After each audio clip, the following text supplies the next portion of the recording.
Bonjour à tous, comment allez-vous? Aujourd'hui, aujourd'hui, aujourd'hui, nous allons parler de la communication. Ok, d'accord. Alors, la communication. Vous avez remarqué que la communication se fait chez nous déjà par nos sens. C'est la première des choses qui commence, c'est nos sens. Alors, on se base toujours par rapport à notre ressenti. On dit souvent oh je le sens pas ou ce lieu je le sens pas. Voilà, avant d'être en connexion directe avec les êtres ou avec le lieu de vie exactement, ou le lieu où vous vous trouvez. Et donc vous avez déjà ce ressenti qui va vous donner des imprimés. Donc c'est déjà une communication avant de rentrer en contact direct avec une tierce personne. Et ces communications, c'est toujours lié à nos sens. Et nos sens, qu'est-ce que ça réveille? C'est toujours la même chose, elles réveillent des mémoires. Et donc, quand on a des mémoires qui sont encore vraiment bloquées quelque part, elles vont se réveiller et elles vont se mettre en action. Et donc après, quand vous êtes en contact avec une personne que vous aimez ou pas, que vous ressentez d'une certaine manière, vous allez déjà commencer à émettre avec l'énergie qui s'est dégagée. Un lieu, par exemple, un lieu de vie que vous n'aimez pas, ou je sais pas, vous allez dans un endroit à l'extérieur et vous ne sentez pas cet endroit, et bien brusquement, vous avez le coucou qui chante, et bien brusquement, il y a quelque chose qui se manifeste en vous. Et cette manifestation, elle peut se produire de différentes manières et avoir, bien sûr, avec vous, des mémoires qui ressortent de plus en plus vivement. Et donc, notre verbe sera totalement différent avec la personne quand vous allez l'apostropher ou qu'elle va vous apostropher. Et donc, on va exprimer d'une certaine manière parce qu'on a ce ressenti, soit avec la personne, soit avec le lieu, soit les deux, ou alors avec ce qui nous est arrivé peu de temps avant. Donc, dans quelle énergie vous allez venir à l'autre est aussi très importante puisque vous gardez ça en mémoire, vous mettez ça en pensée et vous allez agir avec cela. Et bien sûr, toutes ces choses-là font que la communication peut être soit ouverte ou soit au contraire fermée. Et en fonction de ce qui vous avez en face de vous, bah, vous pouvez très bien être ouverte au début et vous fermer. Pourquoi? Parce que vous allez être sur la même longueur d'onde que l'autre, plus ou moins. Et donc, en fonction de ce que l'autre va dégager, soit vous arrivez à prendre du recul, à vous dire non, ça ne m'appartient pas, c'est son problème, mais j'ai envie qu'il m'exprime les choses d'une autre manière, et donc je le manifeste.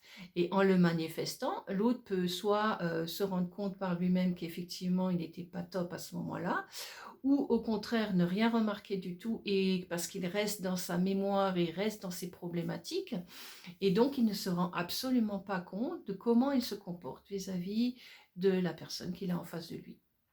Et donc, on est toujours sujet à nos sens, à nos mentales, à notre mental, mais aussi à nos mémoires. Et tout cela agit constamment, constamment en nous. Quand on commence à en prendre compte, on se rend compte de ces choses-là qui agissent en nous, on peut de plus en plus les libérer facilement.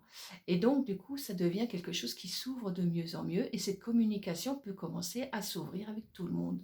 C'est-à-dire même avec des gens qui ont complètement des opposés avec vous-même parce qu'en fin de compte, ils ne sont pas sur la même longueur d'onde et ne le seront jamais. Mais par contre, vous pourrez de plus en plus exposer votre manière de voir les choses en vous disant écoute, voilà, ça ne me parle pas, moi j'ai besoin de le vivre comme ça, ok, je comprends que ça te pose une difficulté de le voir de cette manière-là, mais pour moi c'est important de le vivre comme ça. Ou alors si c'est une personne que vous ne connaissez pas, vous exposez aussi, j'entends ce que vous dites, mais peut-être qu'il y aurait une autre possibilité de voir les choses autrement. Et si cette personne est réceptive, elle va peut-être être à l'écoute et ouverte aussi de ce côté-là. Donc, ce sera bien où il y aura un dialogue, une communication. Mais si chacun reste sur ses bases, ce qui se passe dans le monde, enfin, actuellement, beaucoup de gens restent sur leurs bases et plus c'est haut et plus ça reste sur ses bases. Enfin, non, pas spécialement. Donc voilà, tout dépend de l'ouverture d'esprit que la personne a.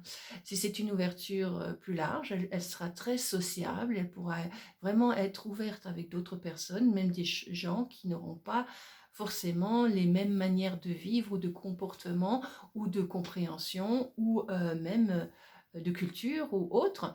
Et d'autres seront restés dans leur enfermement parce que c'est un comportement, c'est encore une compréhension pour eux d'agir de la sorte. La base de la communication, normalement, devrait être ouverte avec tout le monde. C'est-à-dire que plus on va s'ouvrir dans cette communication avec d'abord soi-même, parce que bien sûr, quand on ressent les choses, il faut d'abord régler aussi ce qu'on a en ressenti. Et très souvent, quand on est trop catégorique, ça veut dire qu'on ne veut pas voir quelque chose, ou on ne peut pas comprendre quelque chose, ou on a tout de suite des peurs qui vont venir. Et donc, ces peurs-là, il va falloir les gérer, parce que quand il y a une incompréhension, eh ben, il y a tout de suite quelque chose qui nous dit, stop, ne rentre pas là. Oui, mais pourquoi tu ne dois pas rentrer là? Mais parce qu'en fait, compte, c'est des a priori qu'on a eus, c'est des pensées, c'est des manifestations. Des fois, c'est vrai que vous sentez en vous qu'il ne faut pas que vous alliez là, et vous avez raison. Mais il faut voir qu'est-ce qui donne cette impulsion-là. Est-ce que c'est vous, dans votre être, avec vos mémoires, ou est-ce que c'est vous, avec l'être de lumière que vous êtes, avec cette compréhension qui en vous vous dit « vas-y ». Et elle sait que tu risques rien, donc vas-y. Et c'est tout. Donc, quand vous êtes dans cet élan de vas-y parce que vous sentez que c'est juste, eh ben, vous pouvez y aller tranquillement. Et là, vous vous rendez compte qu'effectivement, avec cette personne, ce qui semblait a priori fermé, parce que vous avez vu une carapace de la personne qui s'est fermée devant vous, vous avez dit oh là là, ça c'est une personne qui n'est pas du tout ouverte.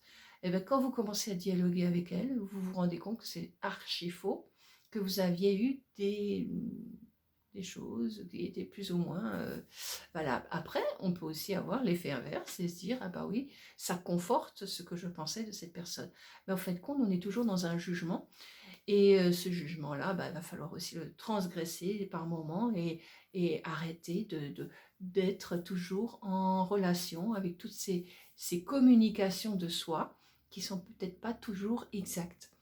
Donc sentir en vous quand c'est exact, c'est quelque chose qui est direct. Il n'y a pas d'impulsion de mémorisation derrière. Dès que vous avez une impulsion de mémorisation derrière, de peur, d'angoisse, de doute, de machin, dites-vous déjà que ça ne vous appartient pas, que c'est faux, que c'est juste des sens qui vous limitent dans ce qui pourrait vous ouvrir. Et donc, quand vous lâchez de plus en plus ces choses-là, vous pouvez vous ouvrir à tellement, tellement de choses. Et du coup, vous trouvez aussi ce potentiel en vous de création qui peut être complètement différent, complètement autre et grandir. Et vous permettre de grandir, voilà, dans les situations que vous vivez actuellement, dans les situations qui vont venir aussi. Mais pour l'instant, non, on s'en fiche de ce qui va venir. C'est ce que vous vivez à chaque instant qui est important. Plus vous vous libérez chaque fois des mémoires ou des schémas de construction dans lesquels vous vous êtes mis depuis des millénaires, depuis des années, ou des millénaires. Oui, parce qu'en travaillant avec les vies passées, on se rend compte que c'est pas seulement d'aujourd'hui que ça date, c'est pour ça que c'est beaucoup plus ancien. C'est pour ça que quand vous rentrez dans un lieu, vous dites, mon Dieu, mais ce lieu, c'est une horreur. Oui, c'est une horreur, parce qu'il y a toutes les mémoires derrière. Et quand on a vécu dans un lieu qu'on reconnaît d'une autre manière, eh bien, soit c'était quelque chose de plaisant, soit c'était quelque chose de déplaisant. Donc, Pour certains, on va faire marche arrière, pour d'autres, on va dire: «Ah oui, quel plaisir d'aller là». Il y a des gens qui vont partir, je ne sais pas, en Inde, parce que c'est un pays qui les appelle et chaque fois ils retourneront parce que c'est quelque chose qui leur fait du bien. D'autres, ben, diront: «Ah non, ce lieu-là, il est hors de question pour moi que j'y retourne parce que j'ai pas quelque chose qui me motive à y aller. J'ai même pas, voilà, même pensé d'y aller parce que justement, c'est quelque chose que j'ai carrément dégagé de mon énergie». Mais en fait, compte là où vous êtes, c'est juste. Dites-vous simplement que là où vous habitez, là où vous êtes, c'est juste. Il y a toujours quelque chose à comprendre. Alors bien sûr, si on est dans un lieu où il y a des inondations, on va se dire: «Mais ouais, mais qu'est-ce que je fais là, quoi? J'aurais préféré être dans un endroit où il y a pas d'inondation». Mais qu'est-ce que c'est que les inondations? Ce sont les trop-pleins de quoi? D'émotions. Voilà, il y a toujours quelque chose derrière qui exprime un état d'être beaucoup plus profond que celui qu'on voit en superficie. Et donc, cette communication, elle est tout le temps présente. Elle n'est pas seulement avec les gens, elle est avec tout ce que vous vivez au quotidien de votre existence. Donc, quand vous commencez à communiquer correctement avec vous-même, vous pouvez de mieux en mieux communiquer avec les autres. Bien sûr, des fois, avec les autres, quand quelqu'un vous agresse, on aurait tendance à l'agresser aussi. Mais si quelqu'un vous agresse, peut-être que lui, il ne se rend même pas compte qu'il vous agresse. Donc il faut juste le repositionner et dire: «Écoute, tu peux me parler autrement». Voilà, simplement, on reste dans sa neutralité. Voilà, tu peux me parler autrement. Point. Voilà. Et des petites choses comme ça. Ou bien, vous savez, vous pouvez me dire les choses autrement. Il y a d'autres manières pour exprimer les choses. Peut-être que vous avez un ressenti vis-à-vis de moi. Ok, très bien. Mais voilà, exprimez-le alors d'une autre manière. Voilà, il y a toujours un dialogue qui est possible à partir du moment en face de vous. Bien sûr, vous avez quelqu'un qui est aussi dans une possibilité de dialogue, parce que si vous avez quelqu'un de fermé, c'est sûr que ça va être un peu plus compliqué. Donc il y a des choses qu'il faut apprendre à rester peut-être dans une neutralité ou dans un silence. Ça aussi, ça aide beaucoup. Voilà. Le silence, on dit long aussi, d'accord? C'est aussi une parole, parce que quand on est dans le silence, eh ben, c'est aussi une communication que vous transmettez à l'autre, qui peut être interprétée de différentes manières en fonction de ce que l'autre pense de lui.